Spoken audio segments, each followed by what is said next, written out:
जिल्हा परिषद काँग्रेसचा उमेदवार आहे. काय सांगाल, कसं काय चालू प्रचार? प्रचार एकदम चांगला चालू आहे. जनतेचा प्रतिसाद आहे. जनतेने निवडणूक हातात घेतलेली आहे.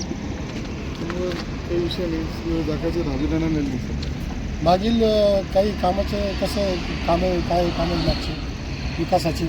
मागील तर मी काही कुठल्या संस्थेवर नव्हतो किंवा काही जिल्हा परिषद सदस्य नव्हतो. मी एक सामाजिक कार्यकर्ता होतो. त्या दृष्टिकोनातून मी गावागावात सामाजिक कार्य असेल, धार्मिक कार्यक्रम असेल त्याच्यात सहभागी होतो.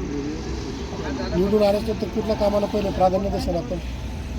सर्वात पहिलं जे शेतकऱ्याचे प्रश्न आहे, लाईट नाही आहे, फीज नाही आहे, त्यांना DP नाही आहे, एक महिना DP लागतो.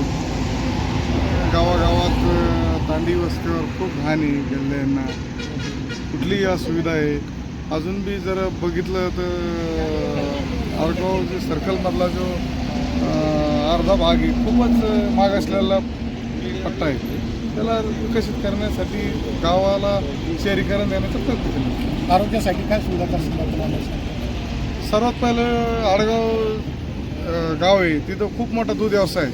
तिथं एक पशुवैद्यकीय हॉस्पिटल उभारण्याचं माझं पहिलं स्वप्न आहे. कारण की त्याला शेतकऱ्याकडे खूप गाई आहे. तिथं पशुवैद्यकीय हॉस्पिटल नाही. पहिलं प्राधान्य माझं आडगावात पशुवैद्यकीय हॉस्पिटल बनवण्यासाठी. वृद्ध महिलांसाठी काय काम करणार आपण?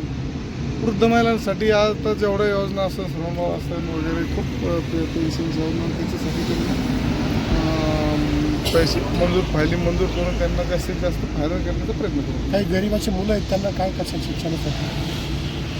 गरिबाच्या मुलाच्या शिक्षणाचा प्रश्न जो झाला तर जेणेकरून आता इंग्लिश शाळाचं जे वाढत चाललेले आहे, जिल्हा परिषद अंतर्गत नुसतं सर्कलमर्यादित नाही, सर्व शाळांना जिल्हा परिषदेच्या चांगल्या क्वालिटीच्या दर्जेदार आणि त्याच्यावर नियंत्रण चांगलं पाहिजे त्या प्रकारच्या शाळा तयार करून तिथंच गरिबाच्या मुलांना चांगल्या प्रकारचं शिक्षण देण्याचा प्रयत्न करतो. आपलं पूर्ण नाव सांगा. मी अशोक रंगनाथ नापते. आपलं जनतेला मतदारांना तुम्ही काय आव्हान करणार?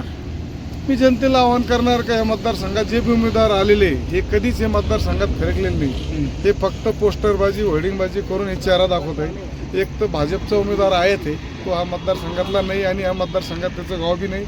त्याचं फक्त व्यवसायासाठी तो तिकून इकडे आलेला आहे. राहिला दुसरा उमेदवार हा काही मतदारसंघाशी त्याची काही नाळ नाही.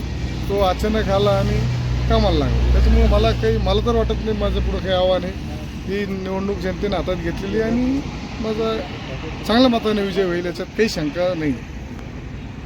सर्व आडगावातल्या सर्कलमध्ये नागरिकांना एकच आवाहन करील का माझं 3 नंबरचं पंजा निशाणी समोरील बटन दाबून मला भरघोस मतदान करावं. तसंच कालचे आमचे उमर शेख हे पंचायत समिती गांधी गाण्याचे उमेदवार त्यांनाही भरभरून मतदान करा. तसेच आमच्या शेजारी उभा असलेल्या ज्योतिताई डवले यांनाही पंजा निशाणीवर बटन दाबून भरभरून मतदान करावं. आमचे तिन्ही उमेदवार घवघवीत यश येईल पूर्ण शाश्वत. काळेसाहेब सभागृह झाली आपलं गाडी वाटला आता उद्या आडगावला होणार आहे.